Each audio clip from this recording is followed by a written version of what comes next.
بسم اللہ الرحمن الرحیم۔ اس ویڈیو کے ذریعے ہم بیع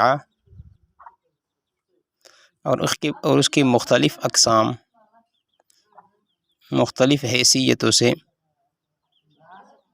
ذات کے لحاظ سے، حکم کے لحاظ سے اور ثمن کے لحاظ سے جو مختلف اقسام ہیں تفصیلاً ذکر فرمائیں گے۔ دھیان دیں اور آگے بڑھیں۔ چلو شروع کرتے ہیں۔ سب سے پہلے بیع کی تعریف۔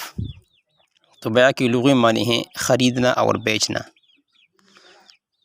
اصطلاحی تعریف، اصطلاحی لحاظ سے بیع مال کا مال سے تبادلہ کرنا جو آپسی رضامندی سے ہو، ایک طرف سے مال ہو، دوسری طرف سے مال ہو اور اسے آپس میں تبادلہ کریں، لیکن عاقدین اس پر راضی ہو تو شرعاً یہ بیع ہے۔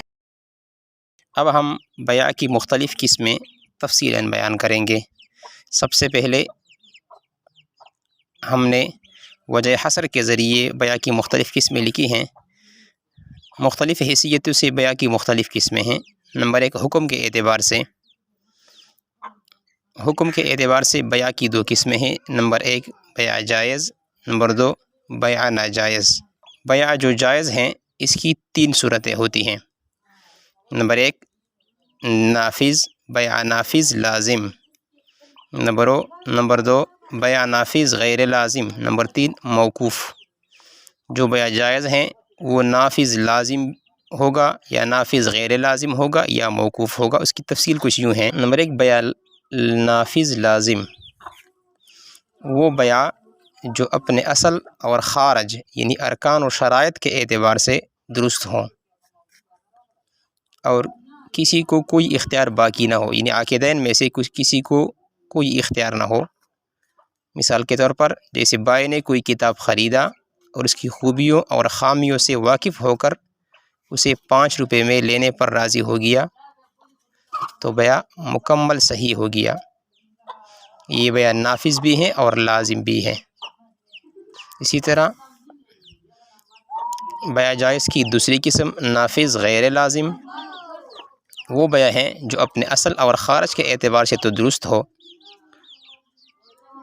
یعنی ارکان و شرائط کے اعتبار سے تو بیع درست ہو، البتہ عاقدین میں سے کسی کا اختیار باقی ہو۔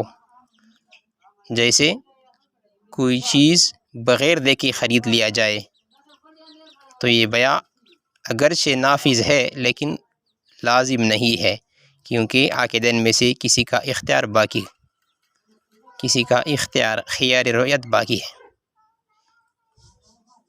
تو خیار عقد بھی باقی ہوتا ہے۔ لہٰذا نافذ غیر لازم وہ بیع ہے جو اب اصل اور خارج کے اعتبار سے تو درست ہوتا ہے، لیکن چونکہ عاقدین میں سے کسی ایک کا اختیار باقی ہوتا ہے لہٰذا یہ بیع نافذ ہوتا ہے لیکن لازم نہیں ہوتا۔ بیع جائز کی تیسری قسم بیع موقوف ہے۔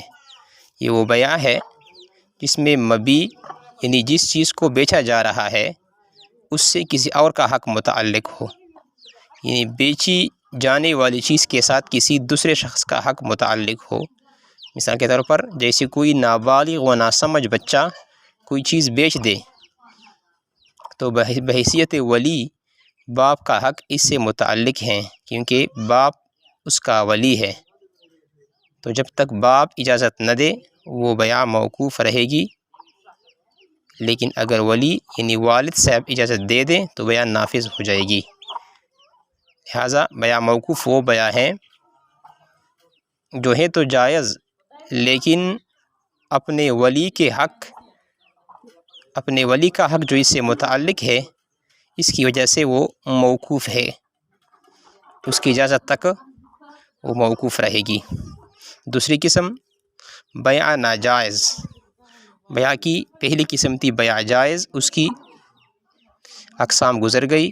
دوسری قسم بیع ناجائز ہے، اس کی 3 قسمیں ہیں۔ نمبر 1 بیع باطل، نمبر 2 بیع فاسد، نمبر 3 بیع مکروہ۔ بیع باطل، بیع فاسد، بیع مکروہ۔ باطل وہ بیع ہے جس کی ذات میں کوئی خرابی ہو، یعنی جو ذات اور اصل کے اعتبار سے باطل ہوتا ہے۔ جیسے کوئی مسلمان خنزیر کی بیع کرے، خنزیر کو فروخت کرے، تو شریعت میں چونکہ خنزیر مال ہی نہیں، اس لیے اس کا بیع اصلاً باطل ہے، بالکل ناجائز ہے۔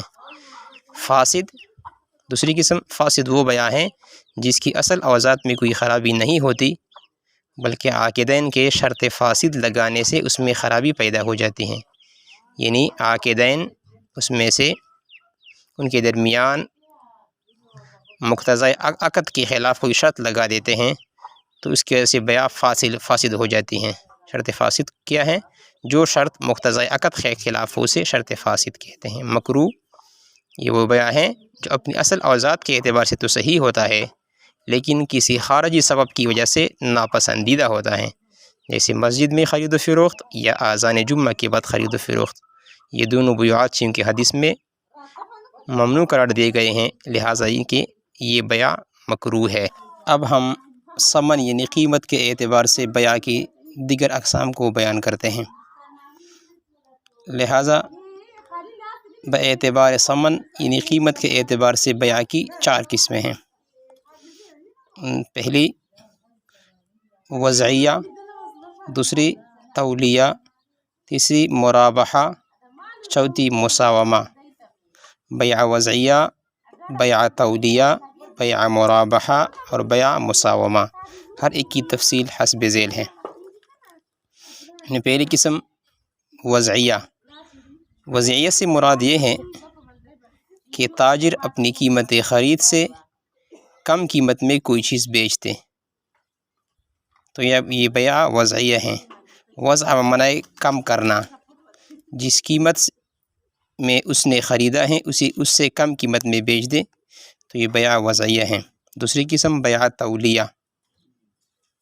بیع تولیہ سے مراد یہ ہے کہ جس قیمت میں کوئی چیز خریدی جائے اسی قیمت میں بیچی جائے، یعنی 10 روپے میں خرید لیا تو 10 روپے میں بیچ دیا، تو یہ بیع تولیہ ہے۔ بیع مرابحہ۔ مرابحہ وہ بیع ہے جس میں خریدی ہوئی چیز پر نفع حاصل کر کے فروخت کیا جائے۔ مثلا ایک قلم 10 روپے میں خرید لیا اور 12 روپے میں فروخت کیا تو اسے نفع حاصل ہو گیا، لہٰذا یہ بیع کی وہ قسم ہے اس میں اسے نفع ہوا، یعنی مرابحہ ہے۔ بیع مساومہ۔ یہ بیع کی وہ قسم ہے جس میں پہلی قیمت کو ملحوظ خاطر نہیں رکھا جاتا، یعنی اس میں